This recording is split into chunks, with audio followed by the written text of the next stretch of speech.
수학이든 영어든 사회든 과탐이든 무조건 1등급, 더 나아가 만점이 가능합니다. 하지만 수능 국어는요. 수능 국어는 이렇게 아무리 열심히 공부를 해도 이 과정을 거쳤다 할지라도 1등급은커녕 자기의 그 점수가 제대로 오르지 않습니다. 그 이유는 이 이후 단계가 한 개 더 필요하거든요. 그게 무엇이냐면, 안녕하십니까. 저는 국포자들의 희망, 본질적인 국어 실력을 길러서 수능 국어 성적을 올리는 국어를 가르치는 권순철입니다. 제가 오늘 이 현장에 오게 된 이유는 왜 수능 국어는 공부해도 성적이 오르지 않을까에 대한 문제점과 그 문제점에 대한 해결책으로 국어 이해력을 기를 것을 강조하기 위해서 이 자리에 좀 오게 되었습니다. 그래서 시작은 왜 수능 국어는 공부해도 성적이 오르지 않을까에 대한 의문점에서 시작이 되었는데요. 사실 우리가 수학이나 영어나 사탐, 과탐 같은 경우에는 강의 열심히 듣고 복습 철저히 하고 그리고 체화하고 문제풀이 많이 하면 1등급 그리고 만점도 이렇게 나오거든요. 저 역시도 과거에 그랬고요. 그런데 국어는 안정적으로 1등급이 나오기 되게 힘들었고 저 역시도 마찬가지였습니다. 그래서 그러다가 저는 이제 평가원에서 문득 수능 이렇게 준비하세요라는 파일이 있었는데 그 파일에 지금은 국어고 옛날에 언어 영역이었는데 그 언어 영역의 평가 목표가 눈이 되게 가더라고요. 그게 뭐였냐면은 대학에서 교육을 받는데 필요한 언어 능력을 측정하도록 출제한다라고 적혀 있었거든요.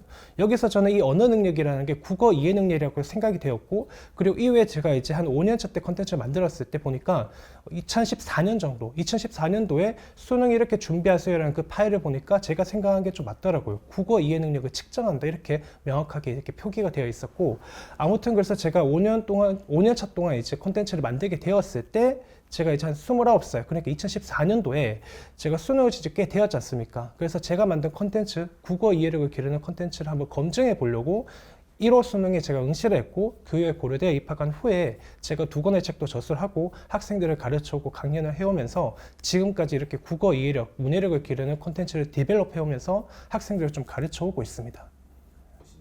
그래서 학생들에게 주된 원인을 살펴보면 결국 본질적인 실력인 국어 이해력을 기르지 않기 때문이고, 학생들이 자주 하는 실수는 크게 3가지인데, 우선 첫 번째는 기출 분석을 철저히 하고 N회독을 하면 성적이 오를 것이라는 착각과 생각들, 두 번째는 리트나 고난도 사설 모의고사를 많이 풀면 모래주머니 효과도 없고 그에 따라서 실력이 오를 것이라는 착각과 생각들, 세 번째는 배경 지식을 극대화시켜서 비문학 제시문을 잘 읽어낼 수 있을 것이라는 그런 착각과 어떤 잘못된 환상입니다.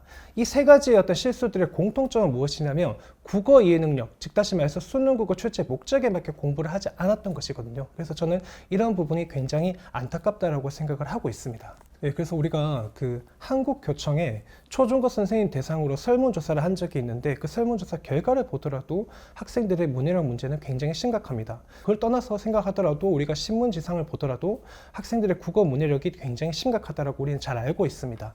사실 우리가 학생들 입장에서 국어 문해력 부족, 국어 이해력 부족을 체감하는 분야가 바로 이 수능 국어인데요.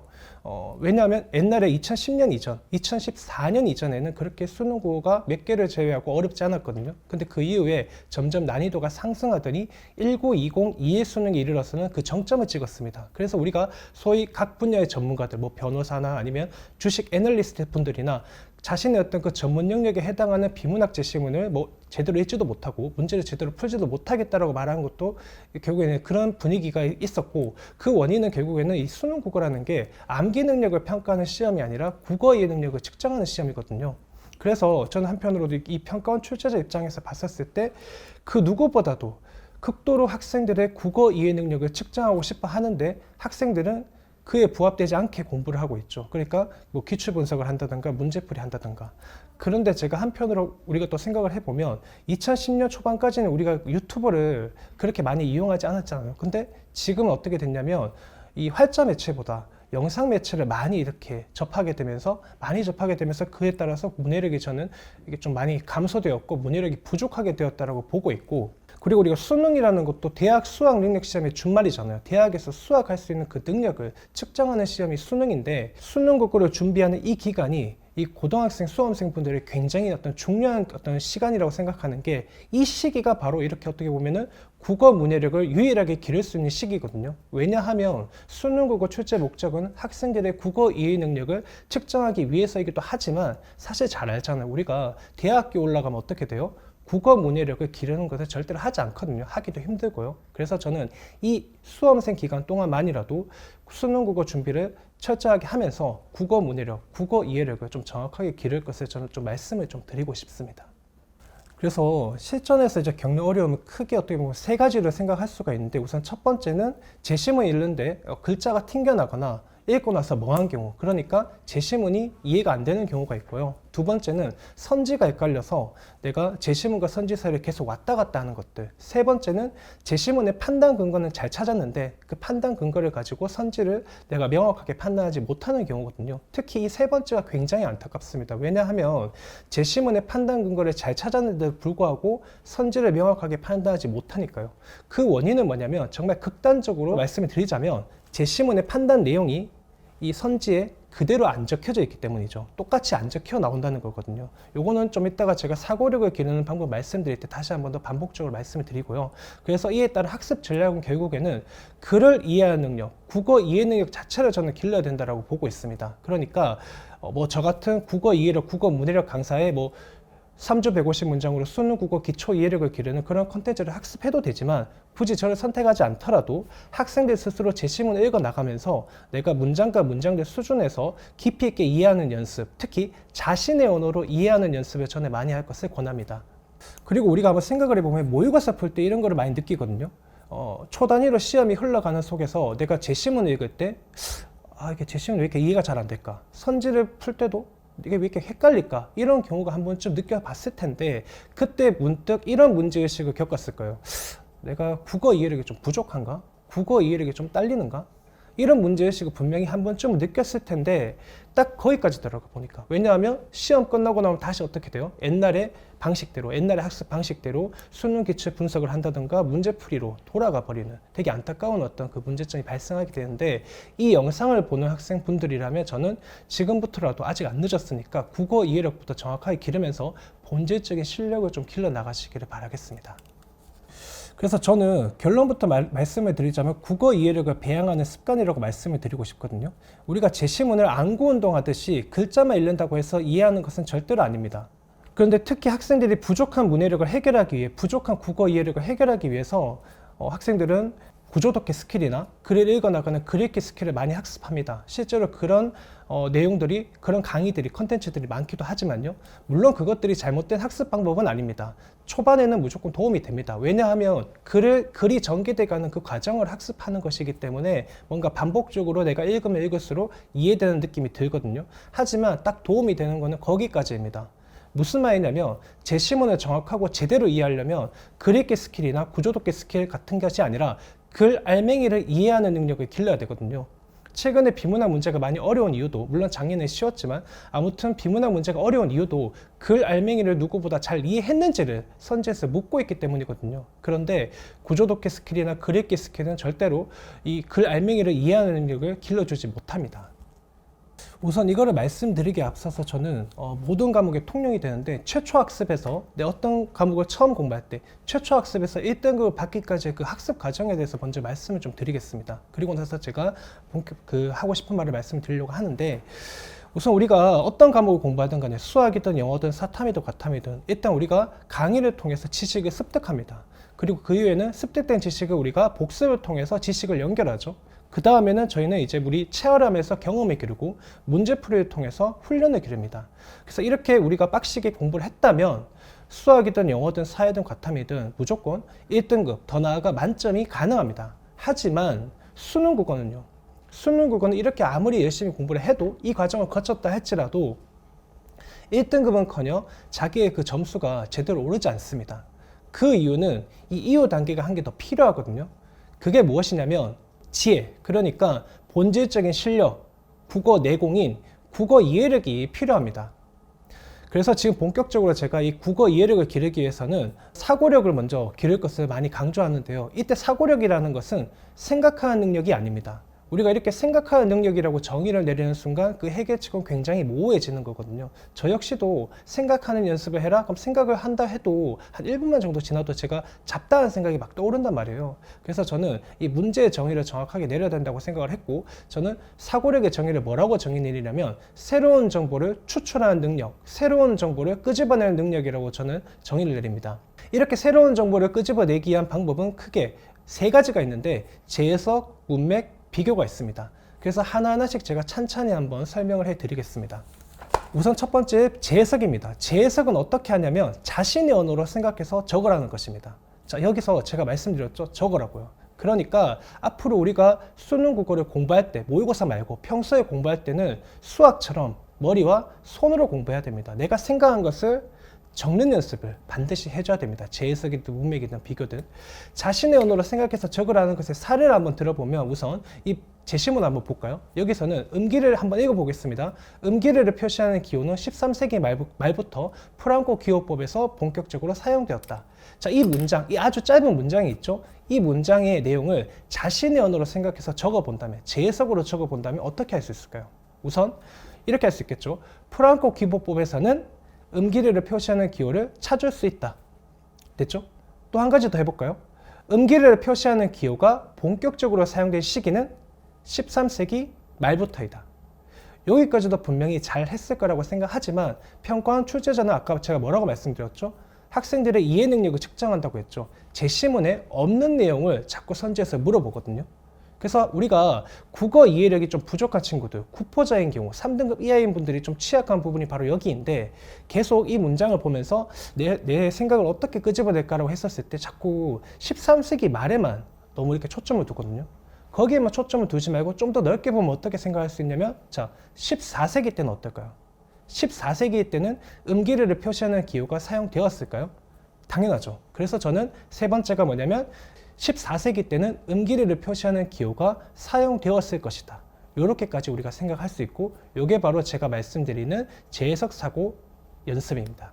두 번째는 문맥인데요. 이 문맥의 정의부터 먼저 말씀을 드리면 문맥은 앞뒤 문장을 보는 것을 의미하지 않습니다. 우리가 보통 영어의 빈칸 추론 학습을 할 때 앞뒤 문장을 많이 보잖아요. 근데 꼭 앞뒤가 문맥일 필요도 없고 연이어서 이어지는 문장들 두 개를 문맥이라 볼 필요도 없거든요. 그래서 저는 문맥을 뭐라고 정의 내리냐면 두 문장 이상, 두 문장이든 세 문장이든 네 문장이든 다섯 문장이든 두 문장 이상을 함께 생각하는 것을 저는 문맥 사고라고 말씀을 드립니다. 그리고 두 문장 이상의 것을 함께 생각해서 적는 것이 바로 이 문맥 사고로 적는 것이고요. 우리가 비문학 문제가 이렇게 또 어려운 이유 중에 하나가 뭐냐면 그 선지들 중에서 문맥 선지가 많이 출제되거든요. 그러니까 그 문맥 선지 하나가 예를 들어 3번 선지다? 그러면 그 근거가 3문단 첫 번째 문장, 4문단 다섯 번째 문장 이런 식으로 근거가 퍼져 있습니다. 그리고 그게 2개일 수도 있고 3개일 수도 있고요. 이렇기 때문에 우리가 문맥 선지가 또 많다 보니까 국어 이해력이 부족한 친구들 같은 경우, 그런 학생들 같은 경우에 이런 문제를 쉽게 빠르게 정확하게 해결하지 못하는 경우거든요. 그래서 한번 사례를 먼저 한번 들어보면 제가 한번 읽어보겠습니다. 명시적 계약은 법원과 같은 제3자에 의해 강제되는 약속이므로 객관적으로 확인할 수 있는 조건에 기초해야 된다. 자, 암묵적 계약은 법이 보호할 수 있는 계약을 실제로 맺는 것이 아니다. 이 두 문장이 있었다고 할 때 우리가 문맥 사고 두 문장을 함께 생각한다면 어떻게 생각할 수 있을까요? 저는 이제 비교 사고까지 집어넣어서 문맥 비교로 생각해 본다면 이렇게 할 수 있겠죠.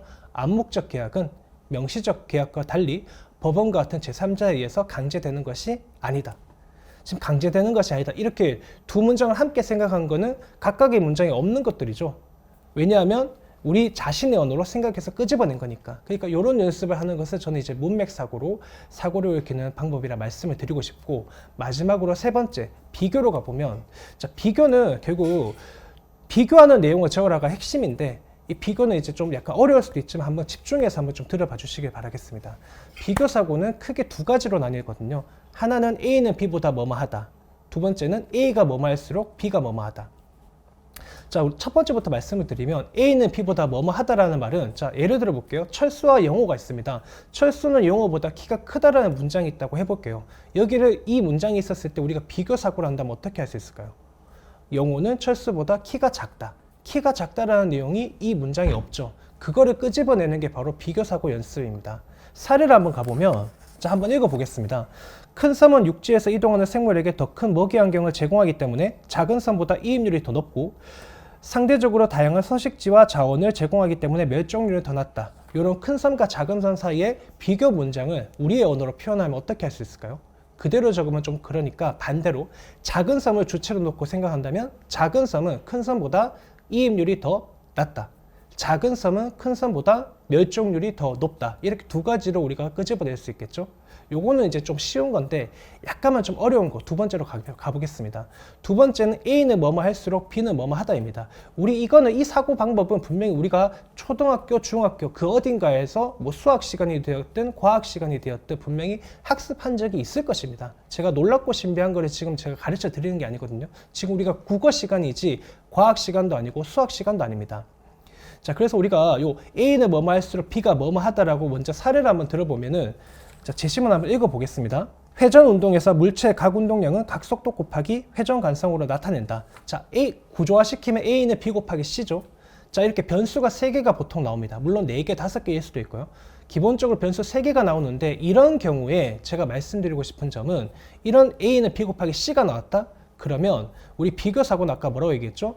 A는 뭐뭐 할수록 B는 뭐뭐 하다 얘기했죠. 세 변수가 나왔으면 변수 하나를 고정시켜야 됩니다. 고정시키고 두 변수 사이의 비교 사고를 생각하면 됩니다. 그러면 4개, 5개 나오는 경우도 분명히 있겠죠.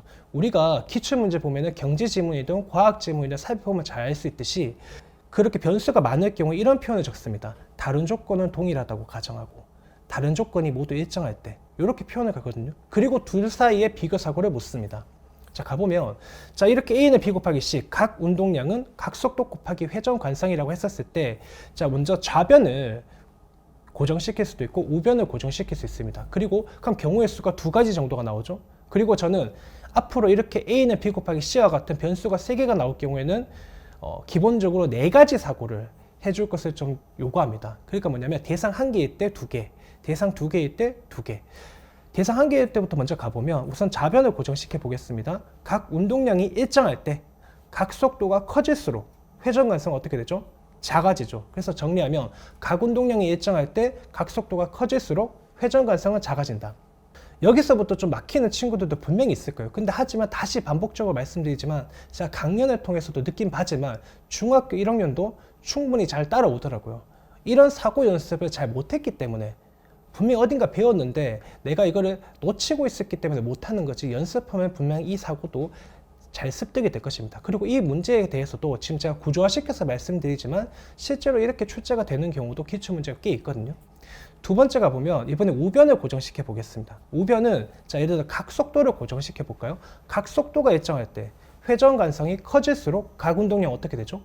커진다. 그래서 정리하자면 각 속도가 일정할 때 회전 관성이 커질수록 각 운동량은 커진다. 이렇게 생각할 수 있고 대상 2개, 대상 2개일 때는 대상 1개일 때 정확하게 이해했다면 그냥 확장 버전이거든요. 단지 대상이 그냥 2개가 되는 것일 뿐. 그러니까 대상이 P와 Q가 있다고 했을 때 P와 Q의 각 속도, 이번 좌변이 일정하다고 가정하면 P와 Q의 각 운동량이 일정할 때 각 속도는 P가 Q보다 크다면 회전 관성은 누가 더 크죠?